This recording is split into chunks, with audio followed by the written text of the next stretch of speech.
Olá, irmãos, graça e paz, boa noite a todos os irmãos. Nós estamos reunidos hoje à noite para compartilhar um pouco da palavra de Deus, os nossos estudos, né?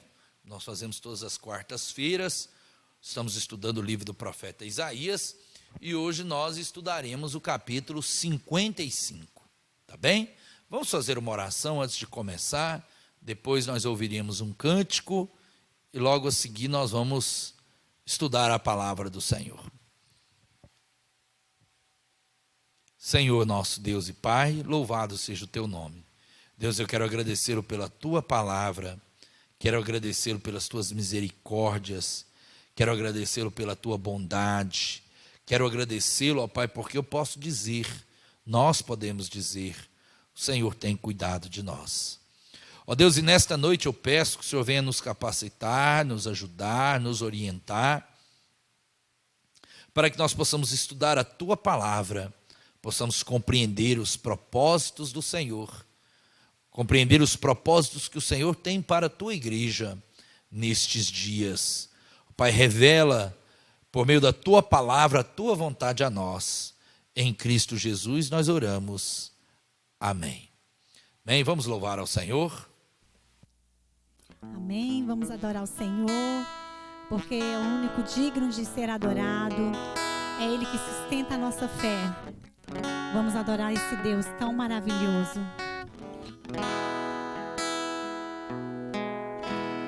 Eu queria ter mais que uma voz, mais que um amor e uma vida pra te oferecer,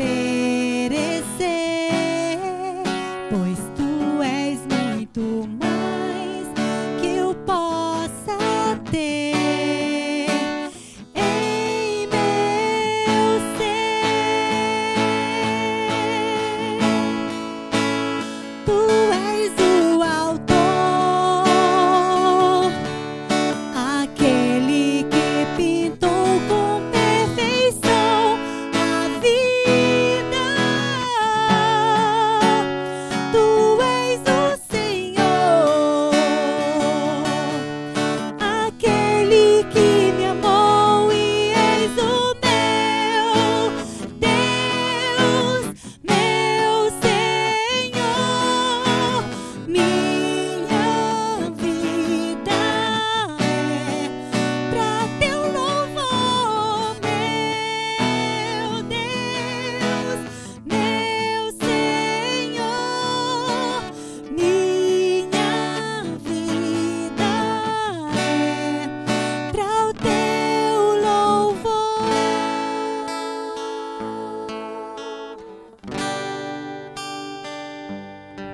Senhor é Deus.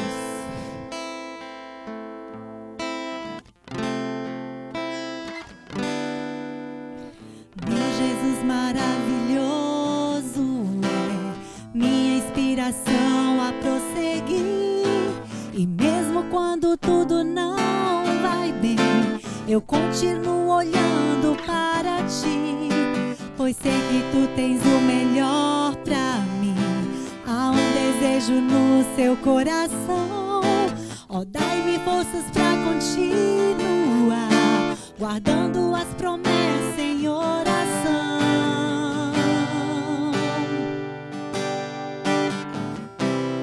Firme, ó Deus, está o meu coração, firme nas promessas do Senhor. Eu continuo olhando para ti, e assim eu sei que posso prosseguir.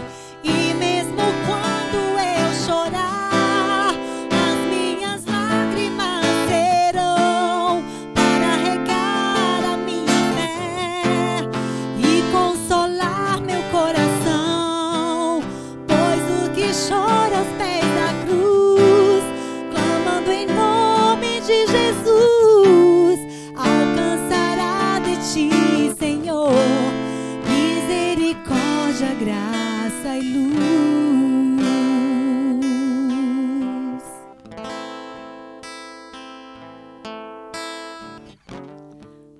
Teu grande amor não cessa, Senhor.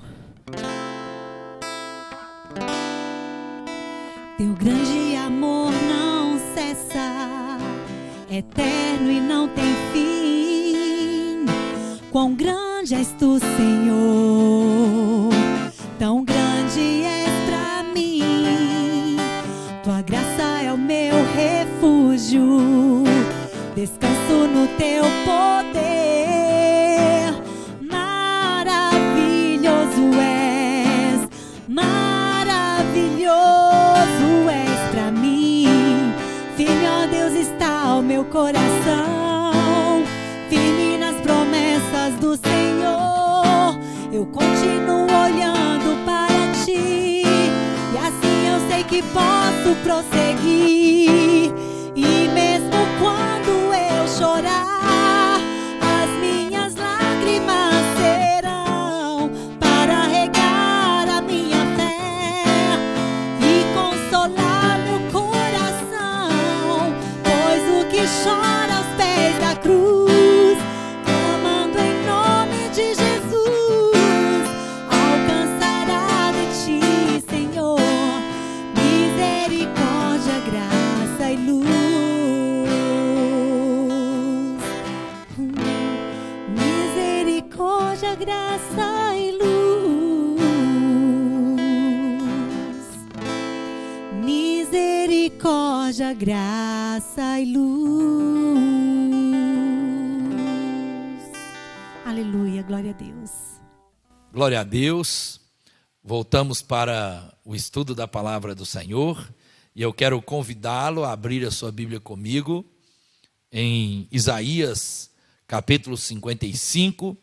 E nós vamos estudar esse capítulo, que eu dei o título assim, não é?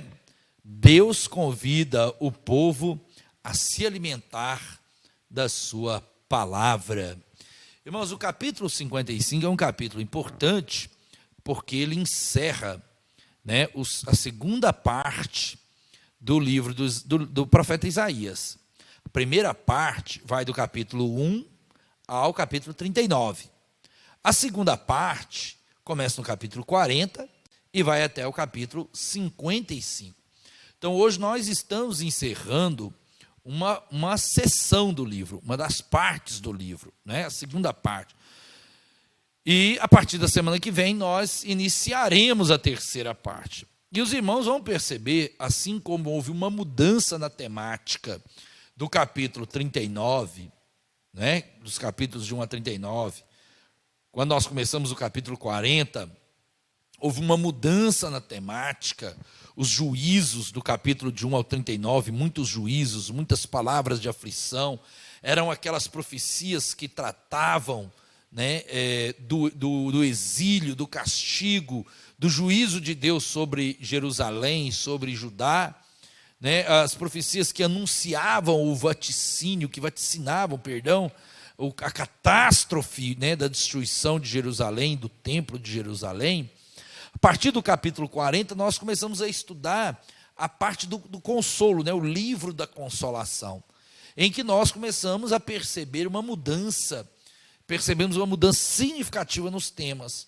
Se até o 39 prevaleceu o tema do juízo, do capítulo 40 ao capítulo 55, prevaleceu o tema do segundo êxodo, da salvação, da volta do exílio, né, da restauração de Judá, da restauração de Jerusalém, da bondade de Deus, da misericórdia de Deus, de como Deus elegeu Judá e Israel, Jacó, como seu servo. Né, nós já encontramos aí a figura do servo de Javé, capítulo 42, capítulo 49, do capítulo 50, do capítulo 53, né? Este homem, este servo, né? Rei, sábio, profeta, sofredor, salvador, né? Nós vimos essa figura se destacando. E agora nós temos o capítulo 55, o último capítulo dessa sessão. E a partir da semana que vem, de 56, nós vamos perceber, novamente, eu vou pontuar isso com os irmãos, vou demonstrar isso para os irmãos, vou discutir isso com vocês, nós teremos uma mudança no cenário, né? Uma mudança nas palavras, uma mudança no tema, na temática do livro, né? E aí nós entraremos, então, a partir da semana que vem, na terceira parte do livro, que nós comumente chamamos de o Trito Isaías, né? Terceira parte do Isaías, tá bem? Hoje nós vamos concluir o 55. O 55, irmãos, é uma continuação do 54. Todos os textos estão relacionados. Assim como o 53, né, o final do 52 e o 53 fala do servo sofredor, mas também da vitória do servo sofredor.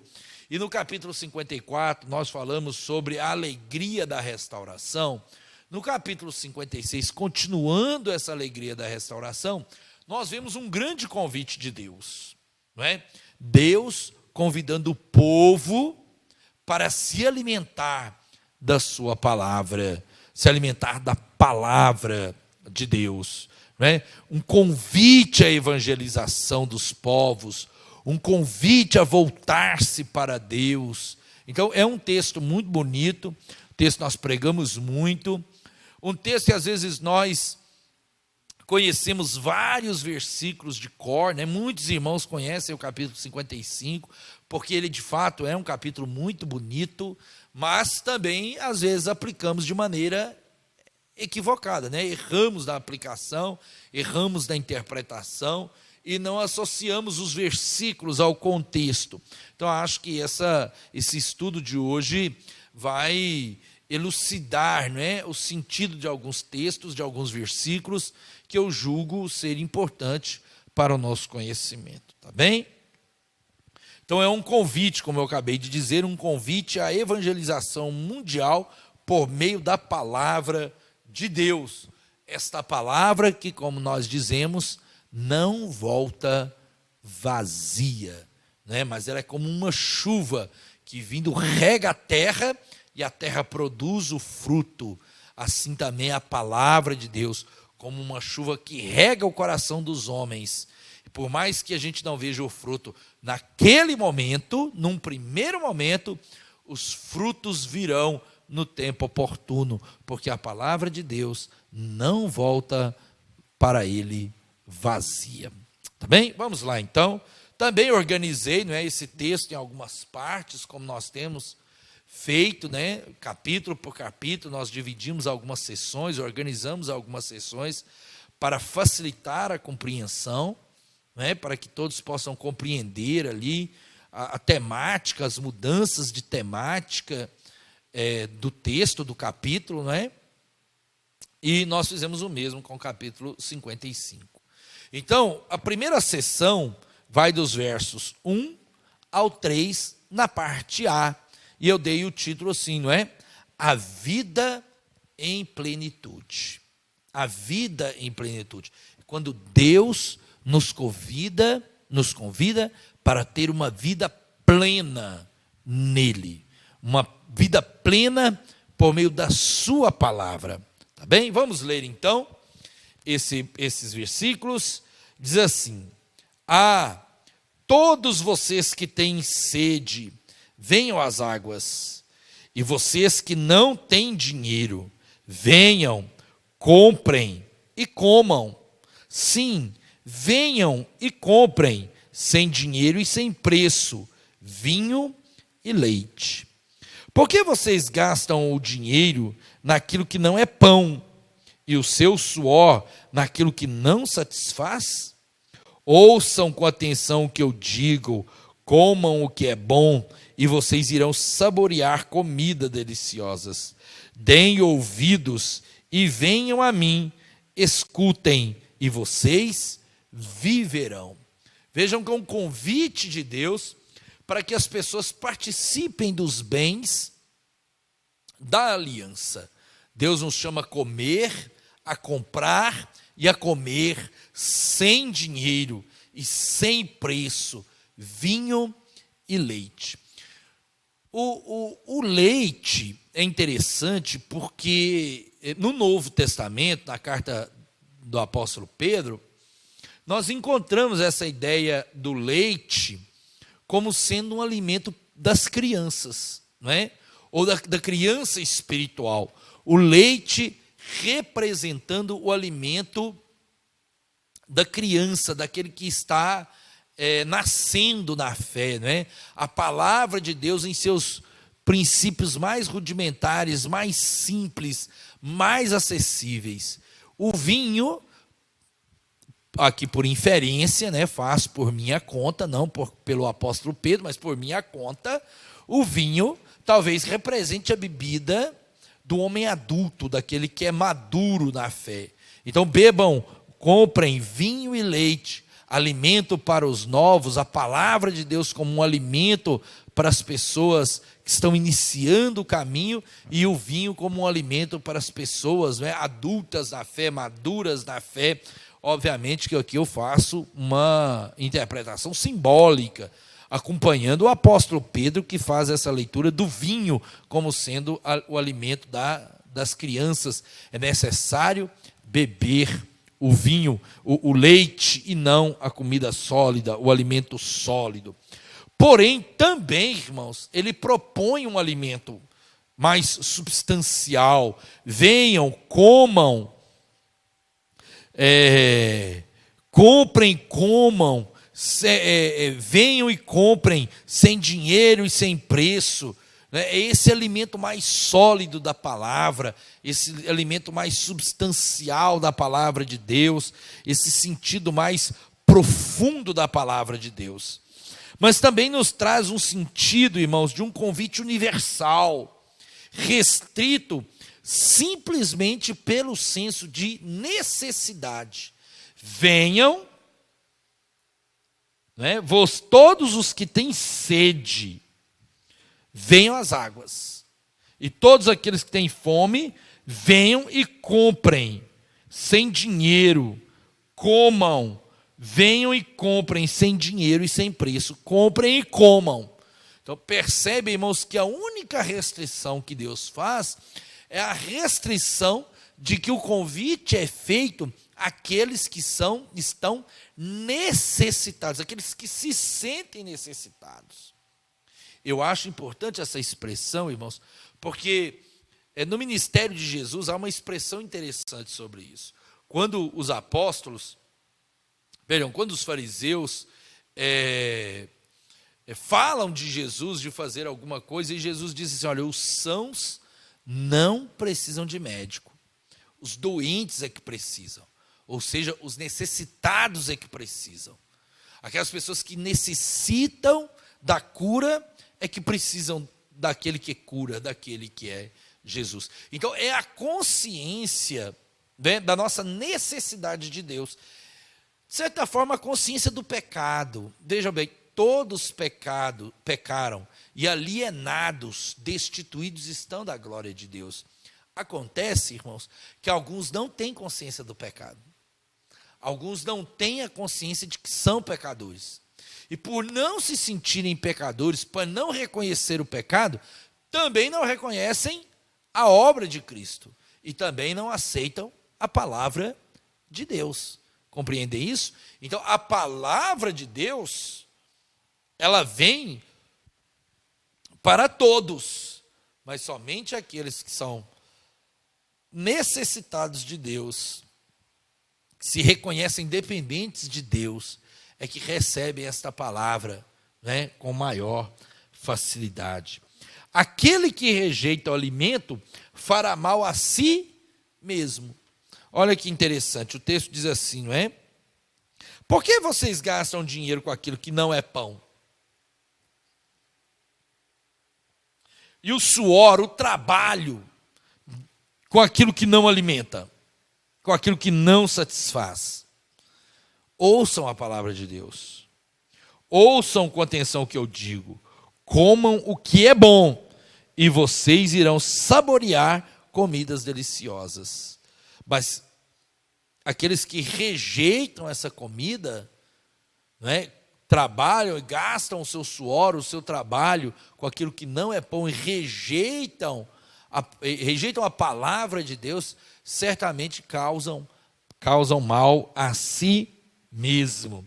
Deem ouvidos e venham a mim, escutem, e vocês viverão.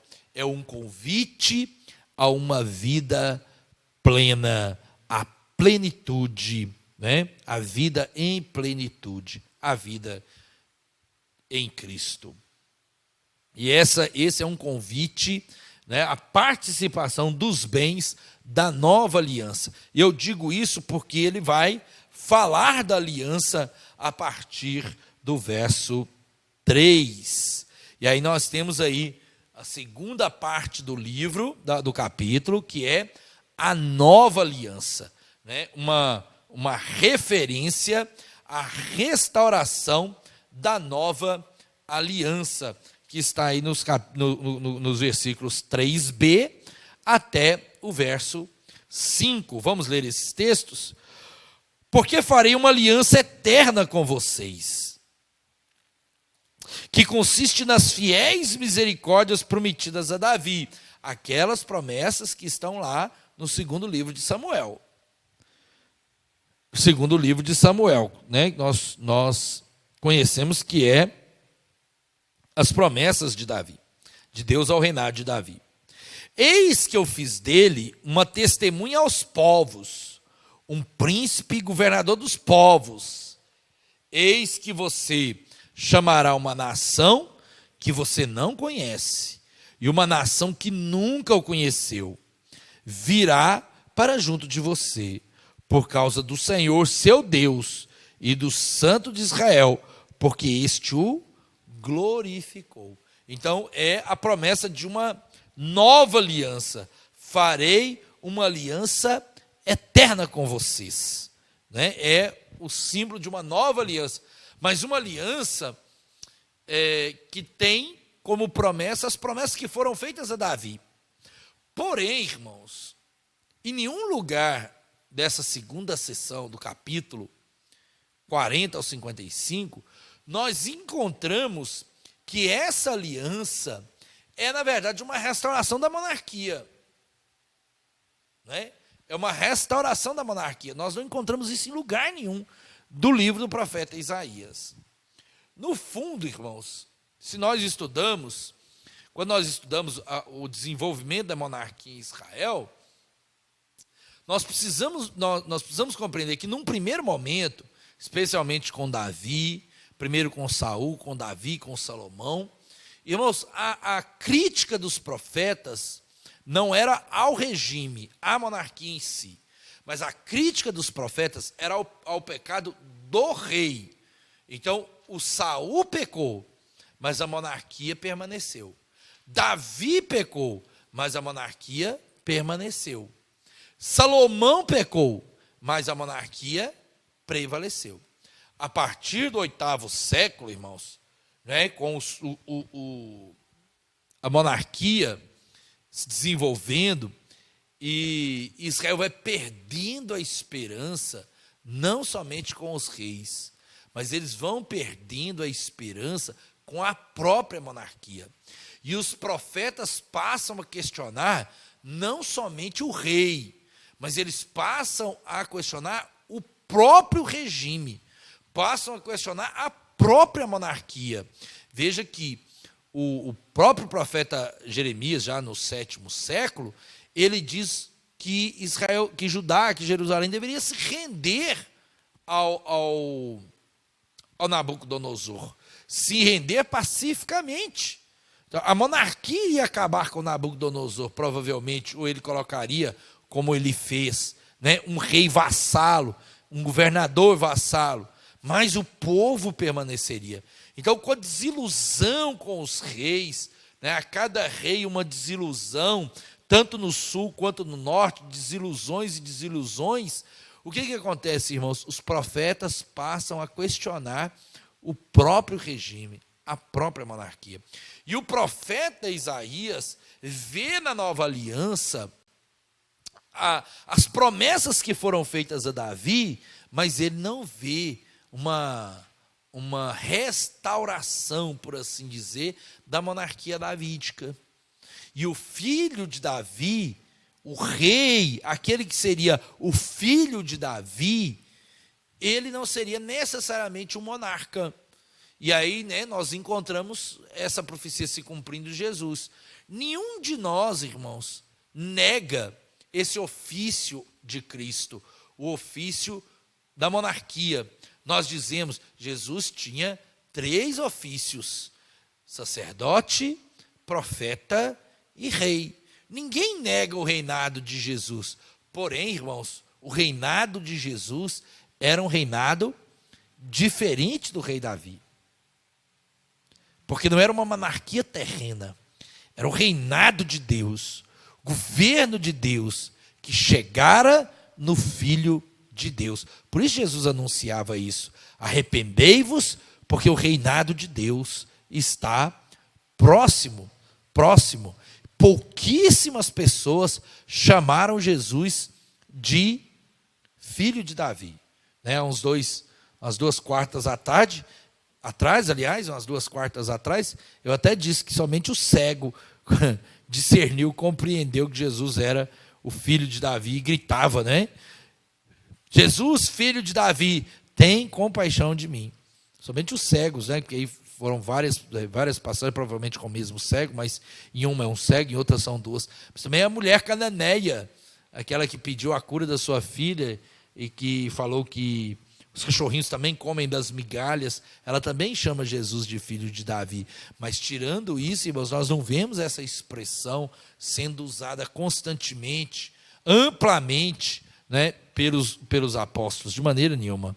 Nem o próprio Jesus. O título preferido de Jesus para si mesmo era o Filho do Homem. Era assim que ele se autodesignava, não é?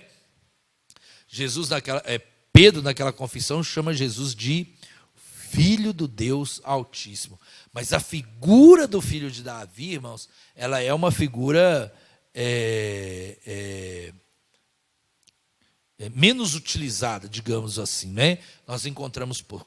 Mas eu tenho a impressão, já que no Evangelho de Mateus, irmãos, logo na genealogia de Jesus, parece que já tem uma intenção ali de um descolamento, né? Por quê? Porque ele vai narrando a genealogia e passa pelo rei Davi e chega em José, mas fica muito claro no capítulo 1 de Mateus, logo após a genealogia, que José, que era descendente de Davi, não era o pai de Jesus. Né? Já fica muito claro. Então, parece que na genealogia de Mateus, nós já vemos ali um deslocamento, né? uma intenção. Estou levantando uma hipótese aqui. Uma hipótese. Tá? Fica claro isso. Digo eu, não o Senhor. Uma hipótese. Uma hipótese de que o próprio Mateus já queria descolar essa ideia do filho de Davi ali, porque o pai de Jesus, que era o descendente de Davi, o José, não era de fato o pai de Jesus, pois Jesus fora gerado por quem? Por quem, irmãos? Os irmãos sabem, não é possível. Jesus fora gerado pelo Espírito Santo. Os irmãos sabem disso, não preciso ensinar isso, né? Brincadeira, irmãos. Vamos lá. Então nós temos uma nova aliança, né, baseada nas promessas feitas a Davi. Mas é a nova aliança. Vamos lá. Então é a promessa de restituir o brilho do reinado de Davi, que eu já afirmei, mas não é uma promessa da restauração da monarquia, que também eu já afirmei. Mas é um convite, o convite é ampliado a todos os povos. Olha só. No verso 5, né? Olha aí, trem ao vivo é bom, porque os livros vai caindo. Não cai não, livro. Vou colocar aqui minha caneca linda, com o símbolo aqui da igreja. Olha aí, caneca bonita. Dá um close aí, Júnior. Não tem jeito, então eu estou brincando. O Júnior providenciou a caneca, com aí o nome da igreja aí, ó. Então vamos botar ela segurando aqui. Além de água, ela também...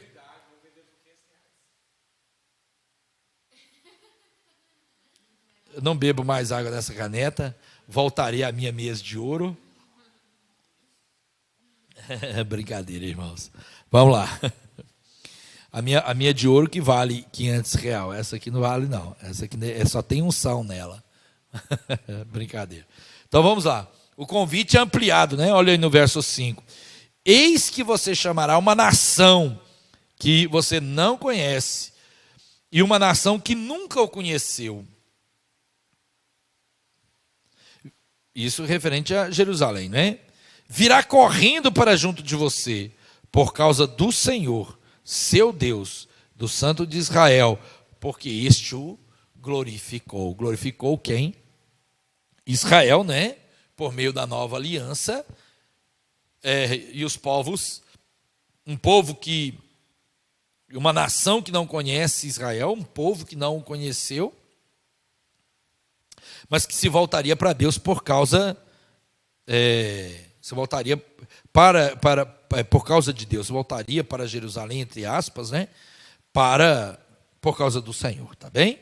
Vamos lá, nossa terceira parte é o convite à conversão, né? É o convite à conversão, os versos 6 a 11. Veja lá, busquem o Senhor enquanto Ele pode ser encontrado. Invoquem-no enquanto Ele está perto. Que o ímpio abandone o mau caminho, o seu mau caminho. Então, busque o Senhor. E o ímpio abandone o seu mau caminho. E o homem mau, os seus pensamentos. Converta ao Senhor, que se compadecerá dele. E volte-se para o nosso Deus, porque é rico em perdoar. Olha aí, nós encontramos, né, o convite à conversão e a oferta do perdão. Mas vamos lá, até o verso 11. Porque assim como os céus são mais altos do que a terra, assim os meus caminhos são mais altos que os seus caminhos. E os meus pensamentos são mais altos do que os pensamentos de vocês.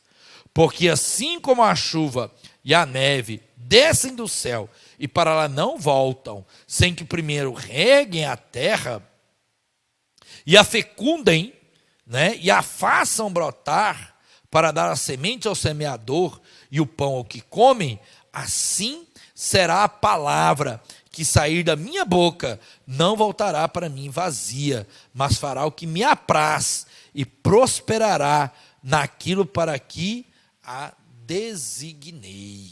Muito bem, nós temos aqui, irmãos, nesses versículos, um convite de Deus para que Israel, Jerusalém, os povos, os ímpios se convertam, né? Se arrependam do seu mau caminho e busquem o Senhor enquanto se pode achar. Nós entendemos aqui, irmãos, que também por inferência haverá um momento em que os homens buscarão a palavra de Deus, como diz o profeta Amós. O Amós também tem uma palavra assim, né? Que os homens procurarão a palavra de Deus, mas não a encontrarão. Os homens estarão sedentos, mas não de água, sedentos da palavra de Deus. Estarão famintos, mas não famintos de comida, mas famintos da palavra de Deus. Mas eles não encontrarão esta palavra. Então, esse texto do profeta Isaías é uma advertência, é um convite, mas é uma advertência. Busquem o Senhor enquanto Ele pode ser encontrado e invoquem-no enquanto Ele está perto. O ímpio abandone o seu mau caminho e o homem mau os seus pensamentos. É aqui, irmãos, é aqui que os pensamentos de Deus são mais altos que os nossos e o caminho de Deus é mais alto que o nosso. Porque o ímpio, né, tem um caminho do mal. O ímpio abandone o seu mau caminho. E o homem mau abandone os seus pensamentos, que são pensamentos igualmente maus. Entendem? Então, o pensamento de Deus, irmãos, nunca é um pensamento do mal. E o caminho de Deus nunca é um caminho do mal. Então, quando nós pensamos assim, como assim, pastor? Os caminhos de Deus são mais altos que os nossos. É nesse sentido, olha, o homem mau abandone o seu caminho, o seu mau caminho, o ímpio abandone o seu mau caminho, e o homem mau abandone os seus pensamentos. Por quê? Porque os pensamentos de Deus são mais altos que os nossos. Porque os caminhos de Deus são mais altos que os nossos. Ou seja, enquanto o ímpio e o homem mau andam e pensam maldades, o caminho de Deus é bom. E o pensamento de Deus é bom. É mais alto do que o nosso. Assim como o céu é mais alto que a terra. Né? A metáfora para dizer, o caminho dos homens, irmãos, é um caminho mau. O pensamento dos homens é um pensamento mau. O desejo dos homens é o desejo maligno, em muito sentido, não é?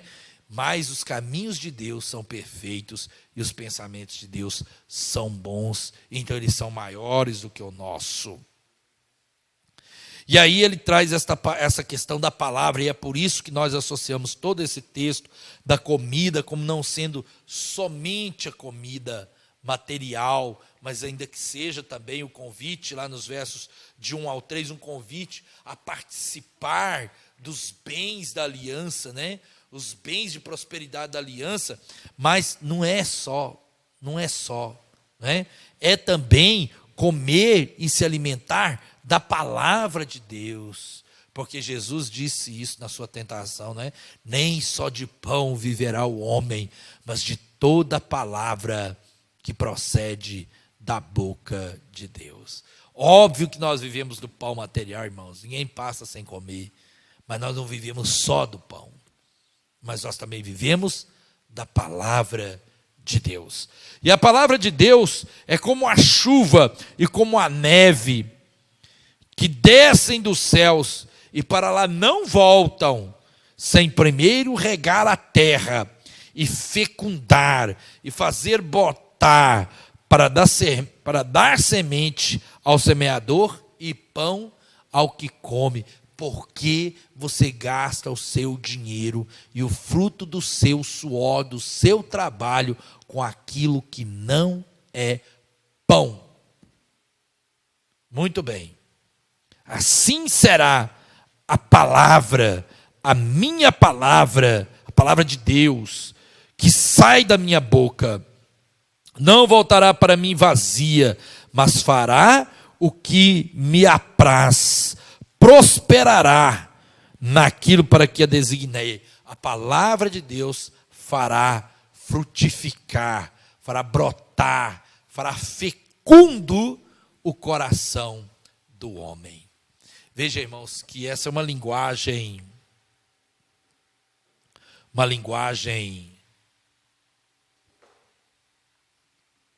campesina, não é? Uma linguagem do agricultor, uma linguagem do campo, mas é uma linguagem que é retomada por Jesus na parábola do semeador, né?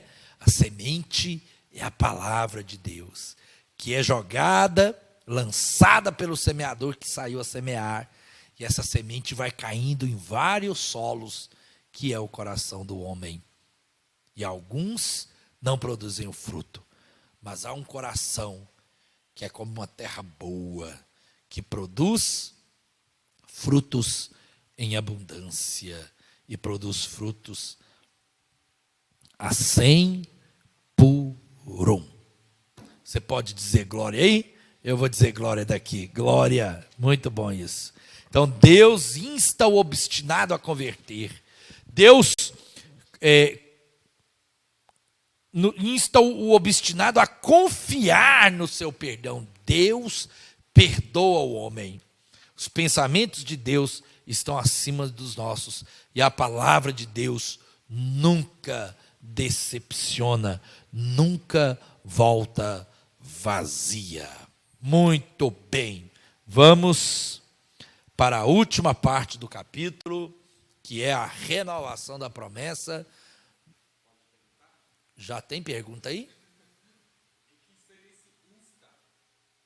Instar é convencer o homem, é chamar o homem, né? Convidar o homem. Ok? Muito bem. Já tinha pergunta aí, mas da língua portuguesa. Não é o meu forte. Não tem nada a ver com Instagram, não. Instagram é uma expressão inglesa, se não me falha a memória, não tem origem na língua portuguesa, não. Tá bom? Vamos lá. Pergunta do Júnior aí. Mas você que está aí na sua casa, não tem problema. Essas coisas aí, os irmãos podem consultar o Google. Não é Google que chama? Às vezes a gente digita lá, tá bom? Mas não tem problema não. Insta eu já disse o que é aí. Vamos lá. Renovação da promessas, versos 12 e 13. Ao vivo é bom por conta disso, né, irmãos? A gente vai falando e vai conversando. Vamos lá. Vocês sairão com alegria, versos 12 e 13. Vocês sairão com alegria e em paz serão guiados. Sairão de onde com alegria? Sairão da Babilônia. Não é? É o êxodo aí, ó. É a conclusão, esses dois versículos, que é a renovação da promessa, é a conclusão da segunda sessão. E ele fecha a segunda sessão, né, amarrando essa segunda sessão com a promessa do retorno do exílio. Vocês sairão com alegria e em paz serão guiados. Os montes e as colinas romperão em cânticos diante de vocês, e todas as árvores do campo baterão palmas. Em lugar do espinheiro, crescerá o cipreste. Em lugar da sarça, crescerá a murta. E isso será glória para Yahvé e sinal eterno, que nunca se apagará. É retomado o tema do êxodo, a alegria do regresso, a transformação do deserto em terra fértil. Em lugar da sarça, aquela sarça no deserto lá do Moisés, né, que ardia e não se consumia, no lugar da sarça, que é a vegetação do deserto, crescerá a murta. Em lugar do espinheiro, crescerá o cipreste. A terra seca, a terra árida, se transformará em uma terra fértil. A libertação ecoará para sempre, e isso será para a glória do Senhor e sinal eterno. Deus nos convida a viver plenamente, né, todas essas coisas. E, novamente, Deus insta os perversos a que se convertam, né, que se voltem para Ele, porque haverá uma grande transformação. Ok? Finalmente, as aplicações. Deus, eu desconfio que os últimos 2 pontos aqui, ó, Júnior, você está colocando ali. Deus nos convida a viver plenamente. Deus insta os perversos a que se convertam. Esses 2 pontos fazem parte da aplicação. Eu devo ter digitado errado aqui em algum ponto. Muito bem. As aplicações. Deus faz um convite a todos os que têm consciência de necessidade, pois todos pecaram e estão alienados da glória de Deus. Então, Deus nos convida, né? Convida aqueles que sentem necessidade de Deus, a que se voltem para Ele. Aqueles que sentem a necessidade da palavra de Deus, que se voltem para Deus. A palavra de Deus nos alimenta, irmãos, gratuitamente. É a palavra graciosa de Deus. É a palavra que é anunciada de graça. De graça recebestes, de graça dai. É a palavra de Deus que alimenta gratuitamente. E Deus nos convida a viver uma vida plena. Falei disso num domingo desses aí atrás, numa mensagem, né? De que eu vejo que há uma diferença entre viver e sobreviver, entre viver e existir, né? Algumas pessoas estão apenas sobrevivendo, elas estão sobrevivendo no dia a dia, não é? A gente às vezes encontra com essas pessoas e elas mesmas já transmitem essa situação, né? Você fala assim, e aí, meu irmão, como é que está? E ele já responde assim, pastor, sobrevivendo, né? A pessoa não está vivendo, não é uma vida plena, mas é uma sobrevivência. Ela está ali escapando, né? Todos os dias escapando, mas ela não está vivendo. Mas Deus convida toda a humanidade a viver plenamente, a viver abundantemente, né? Uma vida que é muito mais do que uma sobrevivência, é um viver com dignidade, é um viver pleno.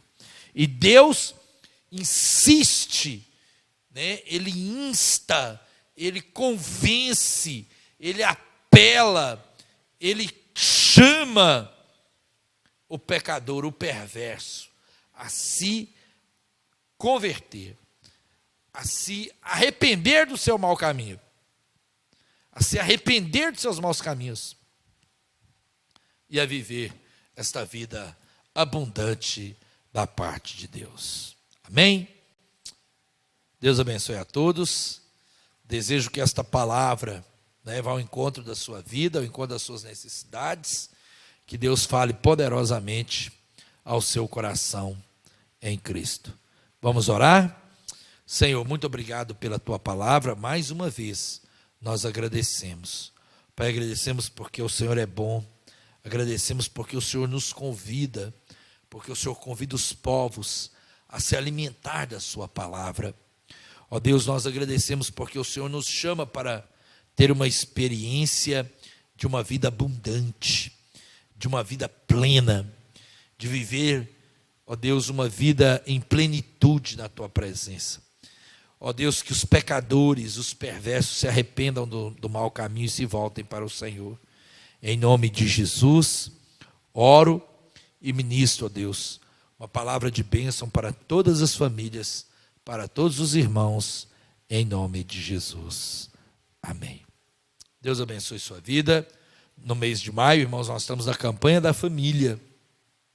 Eu estou postando aí nos grupos da igreja e para algumas pessoas, né, o flyer da oração da família, com uma reflexão rápida, um hino do cantor cristão que você pode cantar, como se fosse um culto doméstico, né?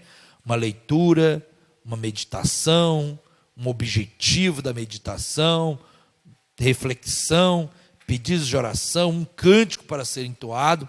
E o mês de maio, a nossa convenção, a Convenção Batista Nacional, está dedicando o mês de maio à família. Tá bem? Não deixe de orar. Não deixe de orar por sua família e pelas famílias. Deus abençoe todos os irmãos. Forte abraço, um beijo. Deus abençoe a todos em nome de Jesus. Até mais.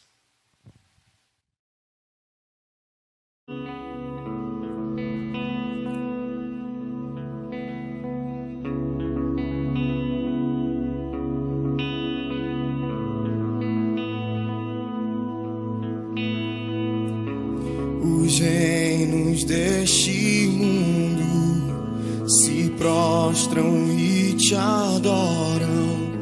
Teu trono está firmado em majestade e poder, Jesus. Os reinos deste mundo se prostram e te adoram. Teu trono está firmado em majestade e poder, Jesus. Quem é como o Senhor? Quem é como o Senhor? Eterno